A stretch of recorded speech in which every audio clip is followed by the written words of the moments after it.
This morning we are continuing our study of this series on looking at some Bible background information, trying to gain a richer understanding of the Word of God. We've talked about some basics in geography. We've talked a little bit about some other matters, but this morning we want to talk about money as it was used and as it is described to us in the Bible. And I think if we can have a good understanding of the currency and the economics in Bible situations, some of the Bible stories, especially in the New Testament, will help to come alive for us. Before we get to some of those things in the New Testament where I want to spend most of our time this morning, first thing we need to remember is that when you go back into ancient times, and I'm not talking about New Testament, I'm talking about early Old Testament periods, they didn't deal with money.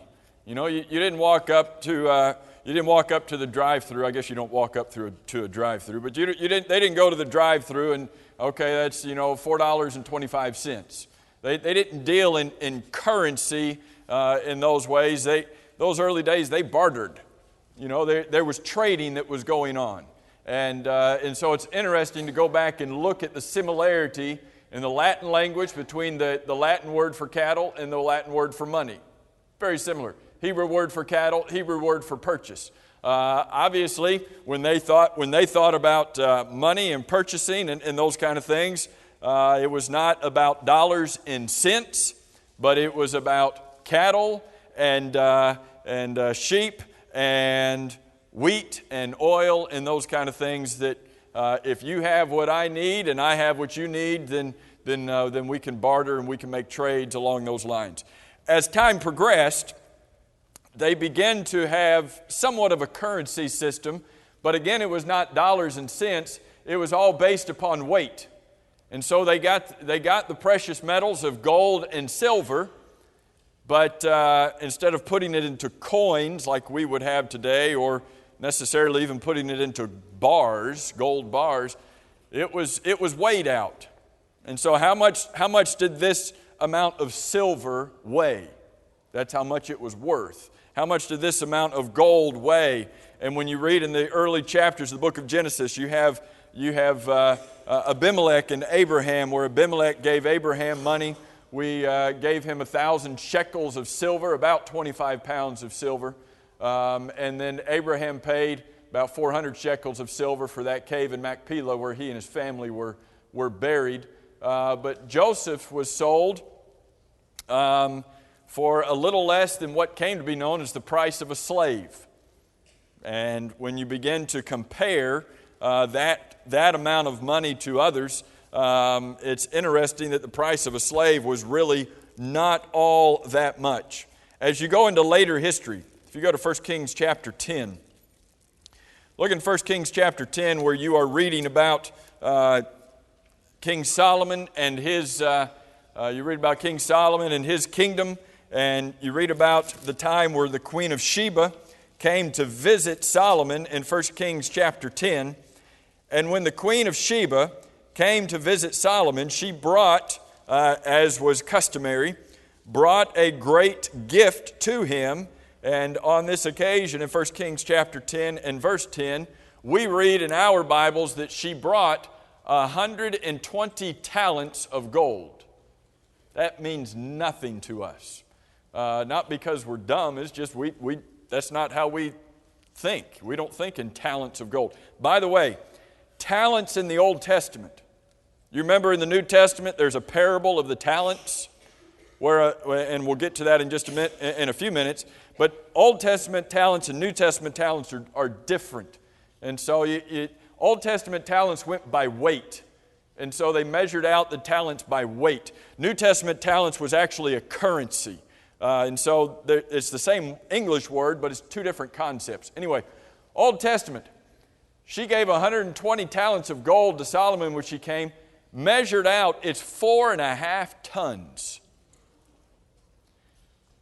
When the Queen of Sheba traveled to go and visit Solomon, how many trains did she need to get there? Yeah, she just put it in her handbag, threw it over her shoulder, Some of you ladies have got handbags big enough probably to fit 4.5 tons of gold. I don't know. I've seen you all pull stuff out of there, That's a lot of gold.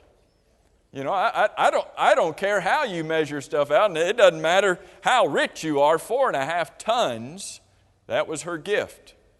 Well, that did not compare all that much to what Solomon took in every year.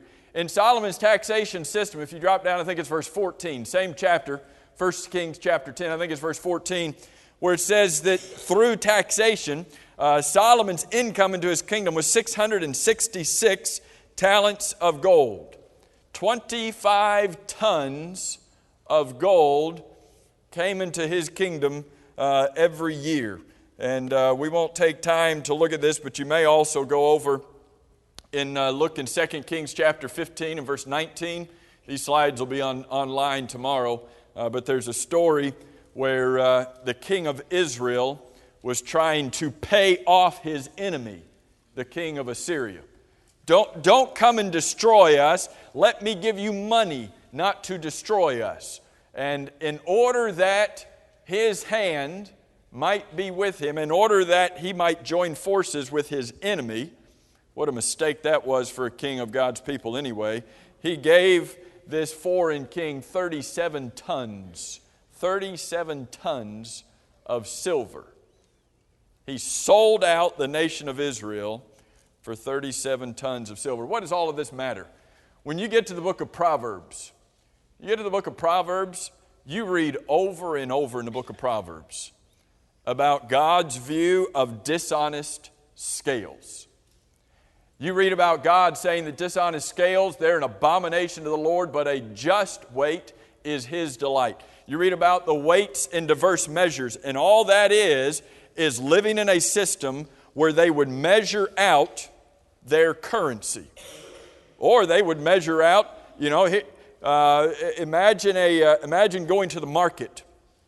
Imagine going to the market and you want to buy a pound of meat, or you want to buy a pound of some kind of food.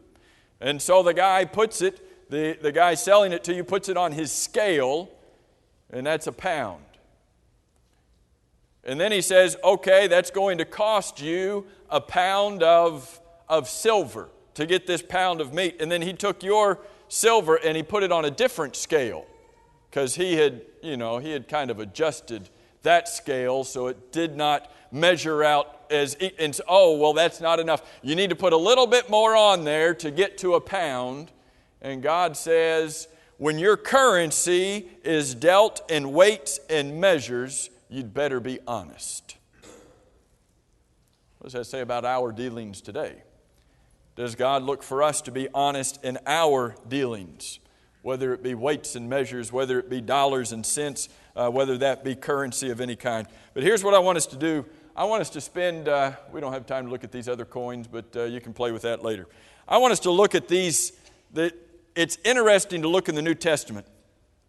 You read about all sorts of money in the New Testament, and we're just going to look at 7 coins that are discussed in the New Testament, and there's actually more than this. How many coins do we have? I guess if you start counting them up, we've got at least 7 coins too. Maybe we have more than that, but it's interesting to think, and they have more, but I just want to focus on these 7, because I think if we can understand these 7 coins and their value, then the stories that we'll look at that go along with them, I think really have a greater meaning. And we're gonna kind of work our way from the coins that were perhaps of greater value to those, and we'll just work our way down, decreasing in value as we look at these. Look in Luke chapter 15. Luke chapter 15, Jesus tells 3 parables in Luke chapter 15.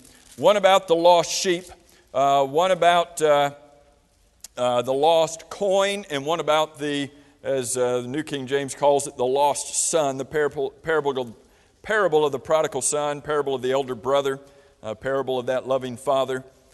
But as you look at Luke chapter 15 and verse 2, there were complaints against Jesus that He received sinners and He eats with them. And so Jesus spoke these 3 parables. One of the parables that Jesus tells is this parable of the lost coin down in Luke chapter 15 and verse 8. Down in Luke 15 and verse 8, Jesus says, or what woman, having 10 silver coins. That's the English translation, 10 silver coins. The Greek word is, this is a drachma. A drachma was approximated to be worth about 18 to 19 cents. As you go through this study and as you compare any currencies and value of currencies, to us, 18 to 19 cents, if you lost 18 to 19 cents in your house, would you clean out the house, pull out the furniture, sweep the floor, searching for this 18 to 19 cents? No, you'd pull up the sofa, you'd find a quarter and say, hey, I'm better off than I was before, put the cushion back and go back to sleep. So to us, that may not be much. So in some ways, we try to give a comparative value, but you really can't do that. Not accurately. One, because the value of our dollar, does it continue to change? Have you noticed that?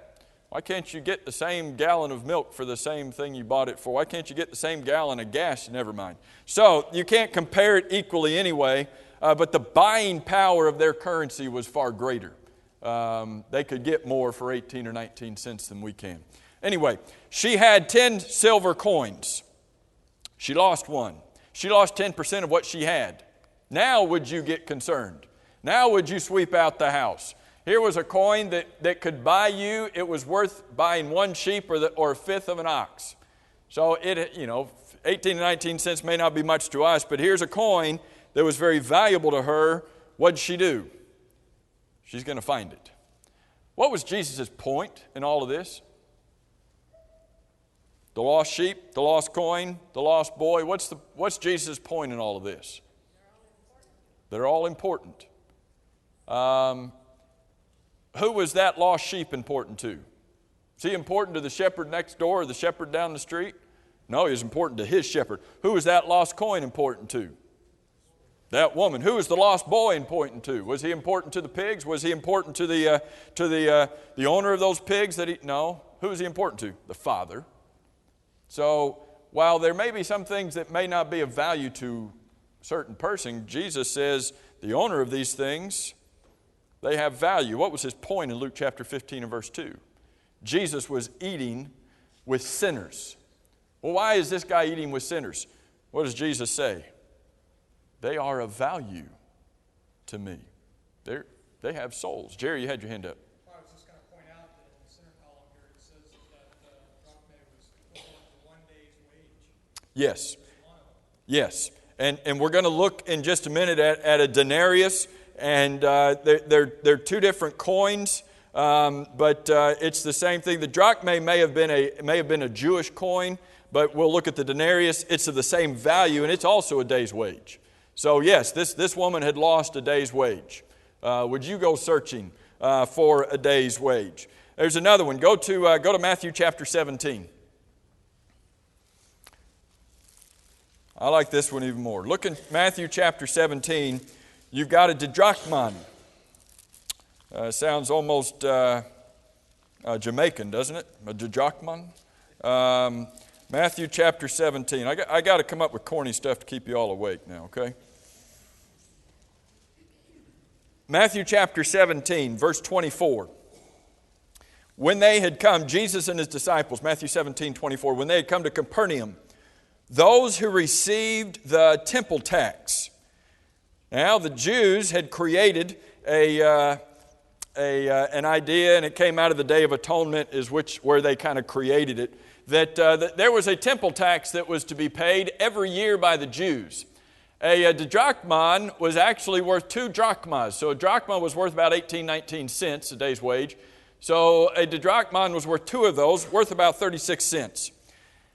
In Matthew 17, 24, the question is asked, those who received the temple tax, those who are in charge of collecting the temple tax.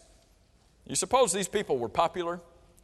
They're in charge of collecting the temple tax. If you were going to the temple and you saw the temple tax collector standing outside the front door, would you not try to go through the side door? You know, I mean, if he was the greeter that day at the temple, you know, would you have done, you know, would you have taken a route, or you don't want to see the temple tax collector guy. They asked Peter, they're trying to trip him up. Verse 24, does your teacher not pay the temple tax?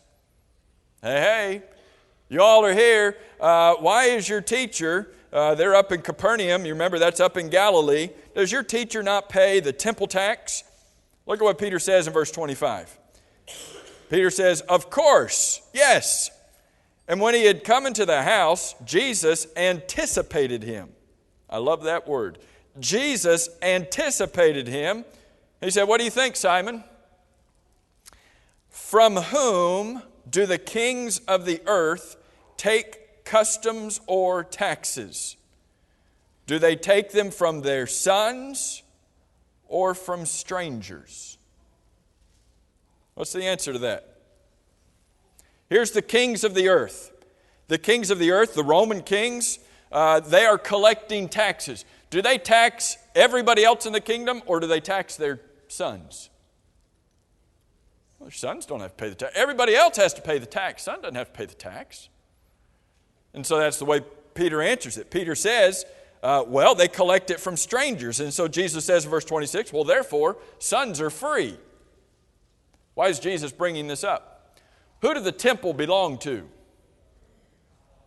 God. If the temple belonged to God, who would be exempt from the temple tax? The Son. Would Jesus therefore have been exempt from the temple tax? He should have been exempt from the temple tax. But here's the didrachman.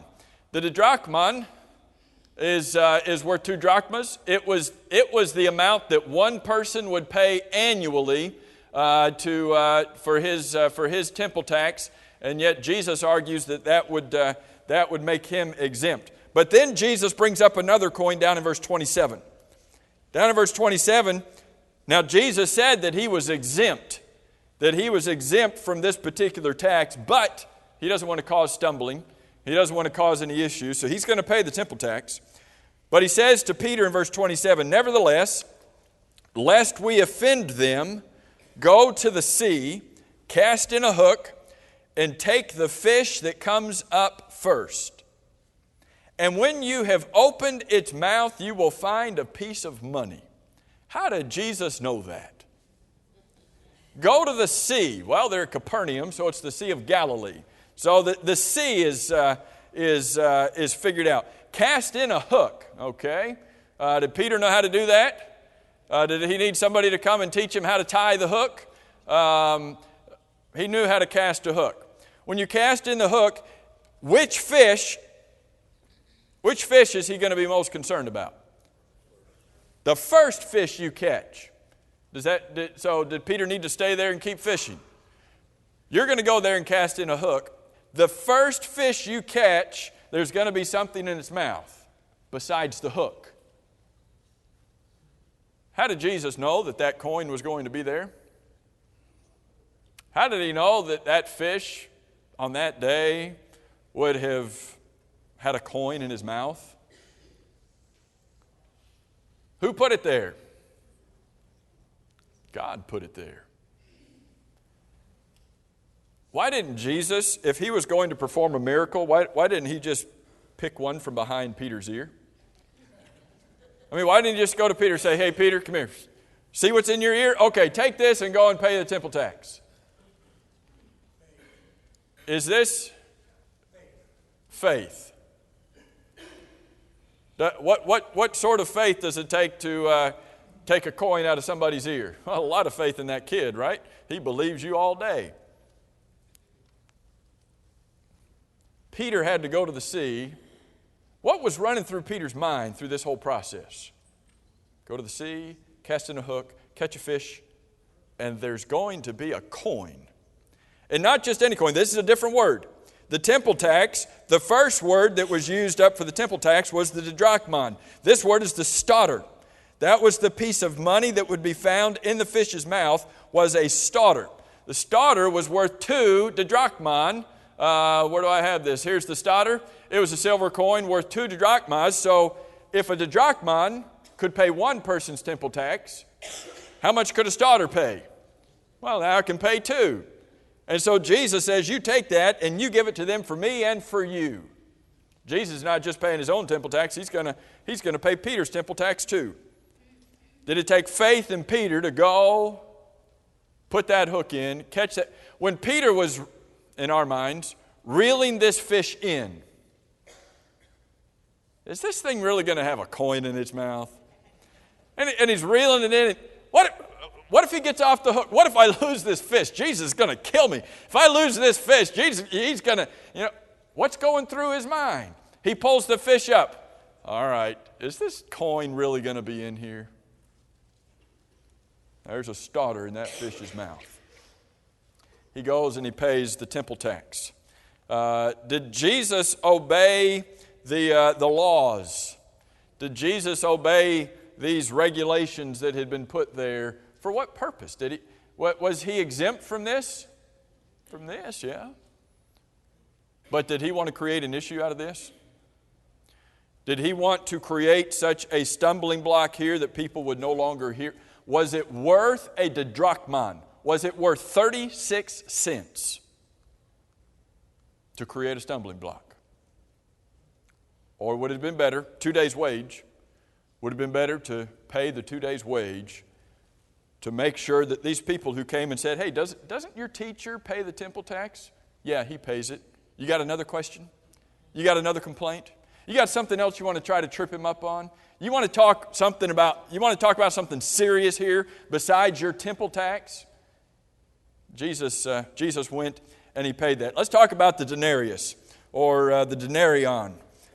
Probably we've never heard of a drachma or a didrachman or a stater, but we've probably heard about a denarius, and I forgot this point that I had it up here about the stater. It's believed that this may have been the coin when Judas was paid in 30 pieces of silver, that it may have been the stater, 30 pieces of stater. How much is a stater worth? 72 to 80 cents. 30 of those, how much is that worth? About 22 bucks. Judas betrayed Jesus for about 22 bucks. We think 30 pieces of silver, and we think, well, that's, that'd make you kind of wealthy. And in those days, there would be some wealth to it. If 18 cents, if you figure 18 cents was your average day's wage, then you figure out how much this is worth. But it's a good sizable amount of money. Regardless of the amount of money, back in the book of Exodus, it had indicated that this was the same price that you would pay for a slave. Judas betrayed Jesus for the price of a slave. Don't you think Judas could have got more than that? I mean, if these people were really serious about wanting Jesus, don't you think he could have held out for more? Works out to be about 1/3 of a year, doesn't it? Say again? Works out to be about 1/3 of a year's wage. It probably would. You all might be able to figure out the math quicker than I can. But if you're talking 22 bucks, then yeah, you're looking at 200 days. Is it 200? Would 200 days get you up to 360? So yeah, it's less than that. 1/3 of a year, Jerry.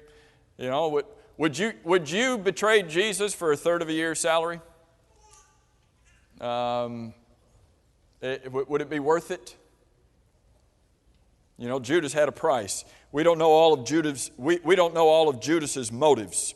We don't know if it was anger, if it was jealousy, if it was just plain greediness.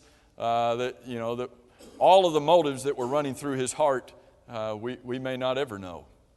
But he was willing to give up his Savior for a price. Let's look at this denarius or the denarion.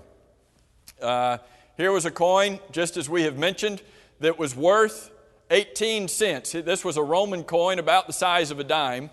And those Roman coins, they had on them an inscription of a Roman emperor. So whoever the emperor was, his image would be on that coin. And so we're not looking at it, but I think it's in, is it in Matthew 18? the account, no, I think it's later than that, where Jesus said, whose image is on the coin? Bring me a coin, bring me a denarius, whose image is on there? Oh, that's Caesar's image. So what did Jesus say? Render unto Caesar the things that are Caesar's, but render unto God, where's God's image? Well, we're made in the image of God. Render unto God the things that are God's. So that those Roman coins had that image of the emperor on, and it's interesting that archaeologists have actually found coins with all 12 emperors' images on them. So here's a coin worth about a day's wage. When you read this parable over in Matthew chapter 20, where the man went out to hire these individuals to come and work in his field and to earn a denarius, it was what you would earn in one day. Now, how does that come into play in some of these Bible stories? Look in Matthew chapter 26.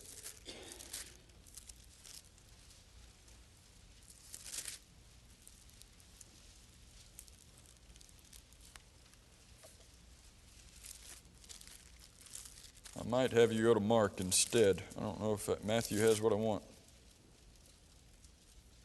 Go to Mark instead. Look at Mark chapter 14. Same account, but this has it spelled out. Mark chapter 14.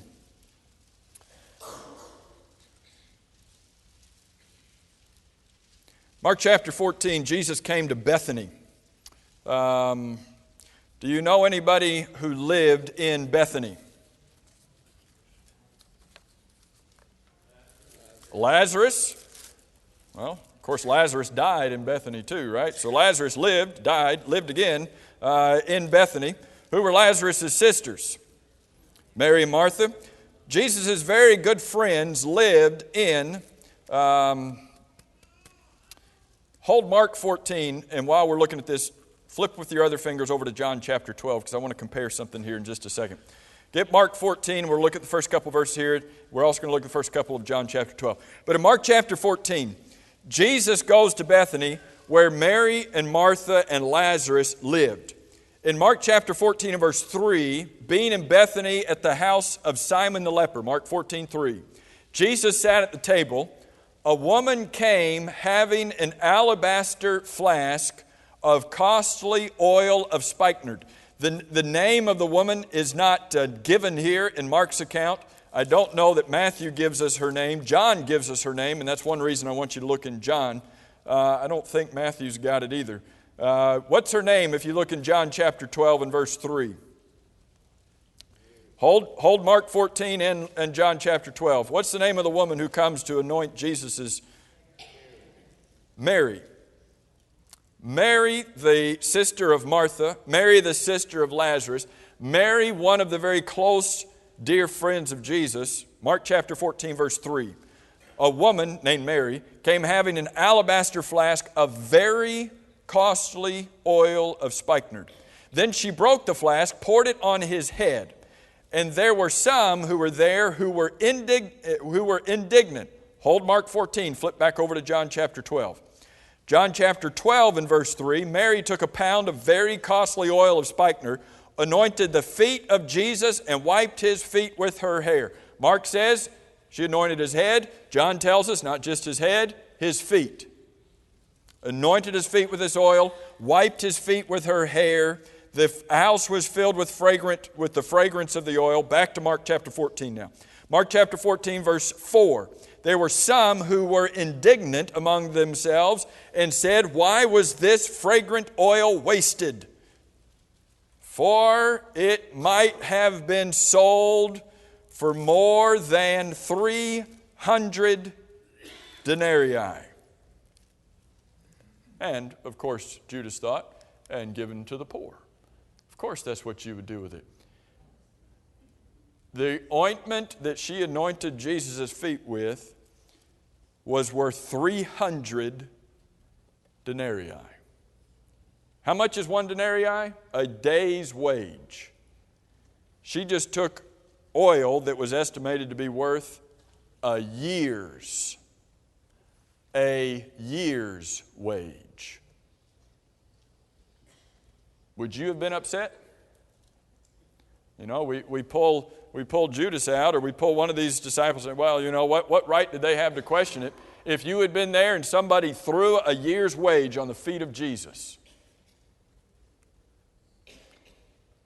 Why did Mary do this? Because she was wasteful? Because she was not a good steward? Why did she do this? Because Jesus was worth more than a year's wage to her.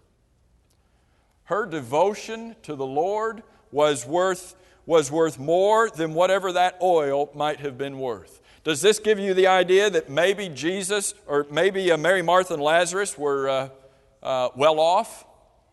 Do you have oil in your house that's worth a year's wage? I'd like to know about it. If you do, you know, not many of us have something that costly. You know, maybe it's something that's been sitting around her house forever, and she just said, you know what?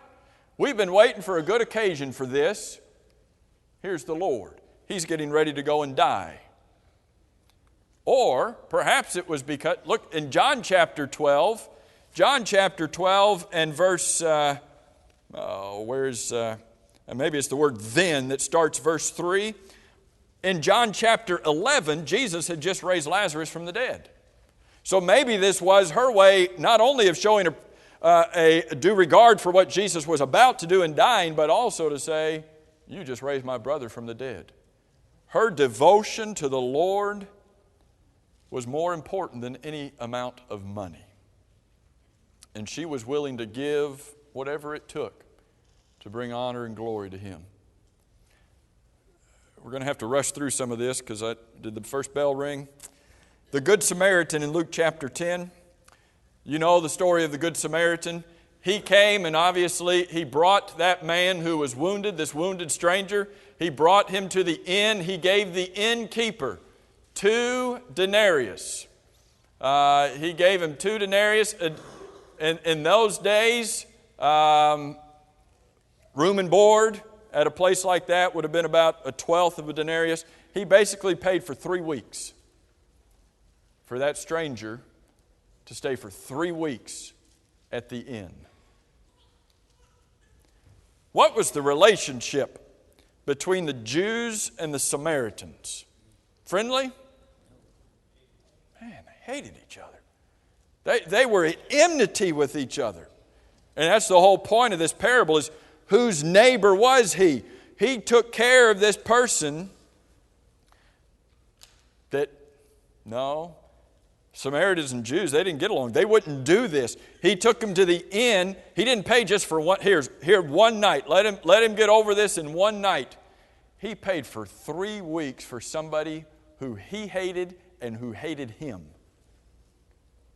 Is that the kind of love that God wants us to have for one another? When Jesus says, love your enemies, what are you supposed to do? Look out for what their needs are and not your own. We'd be hard-pressed to pay for one night for somebody who needed it, wouldn't we? 3 weeks? Again, you got to look at the fact that their money had a greater buying power than ours does sometimes. But how much love are we willing to show unto others? Here was this man who, in that culture, should have had nothing to do with this man who'd been beaten up, but yet he did. There's another coin that's called an assarion. It's found over in Matthew chapter 10, where Jesus talks about, where he says, are not 2 sparrows sold for a copper coin? That copper coin is the assarion, and you could get 2 sparrows for one of those, or you could get 5 sparrows for 2 of those. What's a sparrow worth? Not much. Pretty cheap. You know, here's an assarion that was worth about a penny. So you take a penny down there, you could get it. So how much is 1 sparrow worth? Well, it'd be worth half a penny, unless you bought more, and then you could get it for a discount. Jesus says, here's the sparrows. Does God know what's happening with the sparrows? Here's a sparrow that's not worth anything. It's worth than less a half a penny. Would you be concerned about something that's... Have you ever walked by a penny in a parking lot and said, it's just a penny, I don't need that? What if it was half a penny? Would you bend down and pick up half a penny? Would you bend down and pick up a third of a penny? Oh, that's not even worth my back's ache to pick that up. God knows when that half a penny falls. God knows what happens to a sparrow. What's Jesus' point? Are you not more valuable than a sparrow? If God is mindful of the sparrows that aren't worth half a penny, is God mindful of you? If God knows what's happening in the life of a sparrow, does He know what's happening in your life? Does He know what you need? Let me give you 2 more coins really quick here. There's the chondrandes, and this is what Jesus talked about in Matthew 5, and that's a good one, but I want to skip beyond that. The lepton. The lepton is what the woman came and gave. We call it a mite. She came and gave 2 mites into the treasury. The Greek word is a lepton. A lepton was worth 1/72. Is that how you say that? Of a daily wage. That's how much she had to her name. You think about what your daily wage is, and you imagine if all you had was 1/72 of what you make in a day. That's all you've got to your name. Are you going to go and give that? If you've got 2 of them, I'll give one to the Lord. And she couldn't even buy half a sparrow. But she gave it all to God. What does this say about us? Do we have more than 1/72 of a daily wage? How much has God blessed us? And Jesus said about this woman that she's given more than all of these other people. It's one thing to give out of your abundance and not feel it. Jesus says she's given all she had. Did she feel it? Oh, yeah. Oh, the monetary value was not much. But was God looking in the basket or was God looking at her heart? There were 13 different baskets in that court. It wasn't necessarily about what went in the basket. It was about what came from the heart. If you go back and try to study, and I know some of you probably even have in the back of your Bible a conversion chart maybe with some what the Bible money was and what it's worth to us, and sometimes those are accurate, sometimes they're not. But if we can go back and figure out, here's what this was worth. You know, we read about a copper coin, silver coin, whatever kind of, here's what it was worth. Here's what it meant to these people. I think that helps the Bible become a little bit richer, more meaningful, and let these stories come alive to us. All right, I know I'm past the bell. Thank you all for your good attention this morning.